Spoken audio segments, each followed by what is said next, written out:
where I left off. So I've been harassed by the police department telling me I had to have a permit. Um, First two tickets were dismissed. The third one was a ticket for soliciting on 50 feet of a roadway. The prosecutor told the jury I was a liar. I wasn't a volunteer firefighter. I was probably taking the money and using it for myself, putting it in my bank account. And of course, they're going to believe the prosecutor. He's a prosecutor. He's reputable. He works for the city. Nobody would think he's a liar. If anybody would be lying, it would be the person who committed the crime, right? So, of course, these 6 people, average everyday people, would find me guilty, of course.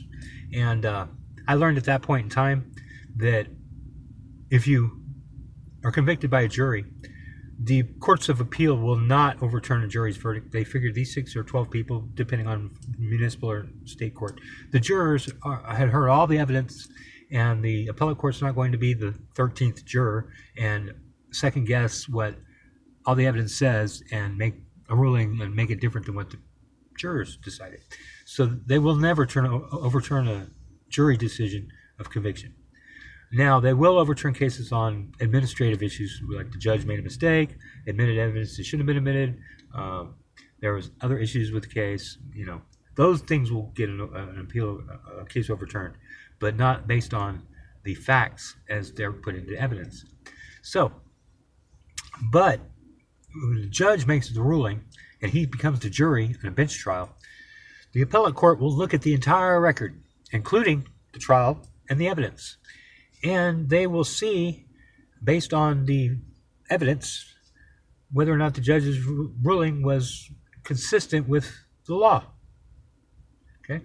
So they will overturn the judge's decision based on the evidence. And they're not looking at the evidence specifically, but they're looking at the overall of the case, everything. And if the preponderance of the evidence shows that there was no evidence ever admitted proving the allegations of the indictment, then it was a wrong decision, a wrong conviction. And it needs to be overturned because it doesn't comply with the law. The law requirements of the law says that the elements must be met. They must prove beyond a reasonable doubt that the elements of the charge exist or are correct. Otherwise, the indictment is why have a grand jury if they don't have to convict on the indictment? Why have an indictment? Why have a grand jury? But that's the reason for the grand jury and the indictment, is so that the grand jury can state this is what he's accused of doing, this is what the evidence shows that the prosecution says that they can prove. So they're going to. If they don't, the person's let go as innocent. So they never met their burden of proof. And he convicted me on something that wasn't even mentioned. There was nothing saying that I was being charged with impersonation of a public servant, volunteer firefighter. No. No. But I proved that I was a volunteer firefighter, then they would have to release me because a volunteer firefighter is a public servant. So if I proved that I was a volunteer firefighter, they have to release me. Couldn't convict me because I would be a public servant. Yeah. Now here's the tricky part. If I'm a volunteer firefighter and I'm a public servant, but I did say I was an EMT and responding as an emergency medical technician to an emergency medical call, I could be charged with impersonation of a public servant and found guilty because I'm not an EMT. I'm not state licensed as an emergency medical technician. But I never said it. It never happened. So, again, we're coming back to the point where they're trying to convict me on purpose. And we know why now. The Community Emergency Response Team program in and of itself is a requirement by the federal government that all states and all counties and all cities have this program in place to provide supplemental emergency response in disasters or emergencies. Why? Because anything like that, the government's going to be overwhelmed with their bringing people in trying to help, and they figure any help's better than no help at all. So if we have people in place that can provide these services, then let's do it, make them volunteers. Nobody's paid, so it doesn't matter. But the states don't like that. They don't want that. They have to comply with it. They have to do it because if they don't, they won't get the federal grant money from FEMA. Okay? This is all about money. It's all about funds that are passed out by the government as grants, checks sent out, and the checks are put right into the county coffer, right in their banks. And that money is supposed to be used to administer the program. Yeah. So if they don't have a program, they have a small, tiny program, and they don't have to spend any money on it. Any money they get in the grant money, they can use for other things. Their fire department equipment, police department equipment, anything that could be used in emergencies or declared as an emergency by the city. Those funds could be used for that. But traditionally, they're supposed to be for the training of the community to respond to emergencies. Now, that brings me back to them saying, we don't want you doing this out in the community. The fire department doesn't want it, the police department doesn't want it, the sheriff doesn't want it. Nobody wants it. And I'm thinking to myself, then why have the program? Why did you ask me to join Alamo CERT in 2009? I understand I don't live in the county, so I had to resign. That's irrelevant. I was responding to an emergency to save somebody's life, and I get arrested for impersonation of a public servant. And you're telling me that none of the services want me out there doing it. I know why. Not just the grant money. These guys are afraid of losing their job. All right, they get paid very well. They get $20 to $25 an hour as paid firefighters and first responders and EMTs. It's not a part-time. It's not a part-time low-wage job. This is professional services, so they get professional pay, benefits. So if they can protect their employment, they protect their job. And I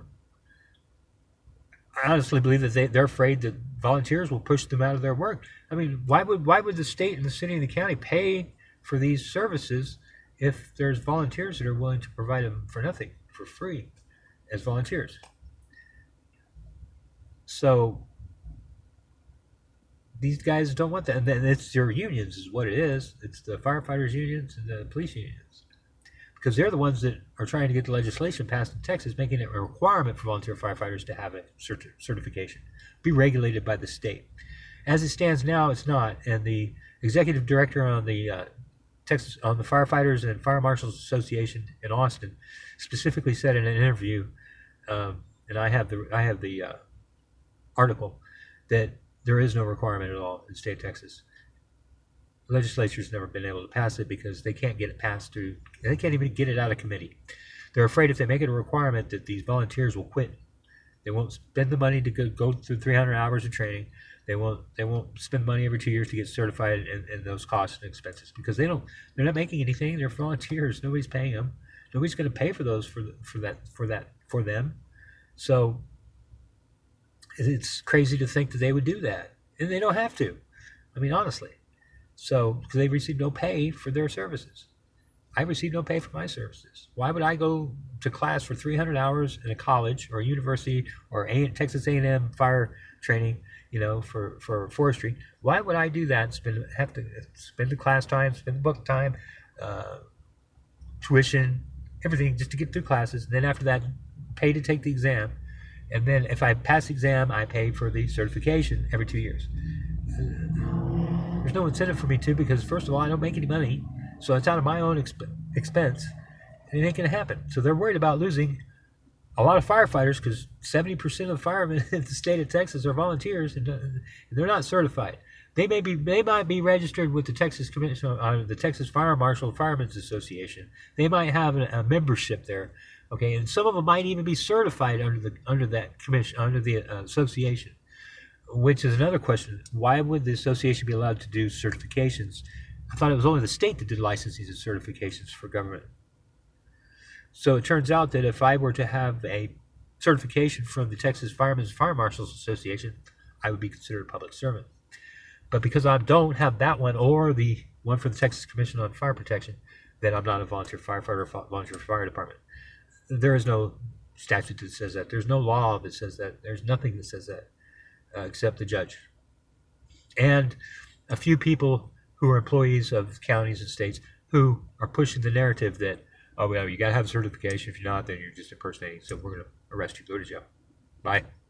We don't want you here. We don't need you here. We don't want you here. So I digress. So anyways, last March, I was listening for donations. I get approached twice by Schertz Police Department. Both times I give them the letter and the registration. I sent a letter to the chief of police of Schertz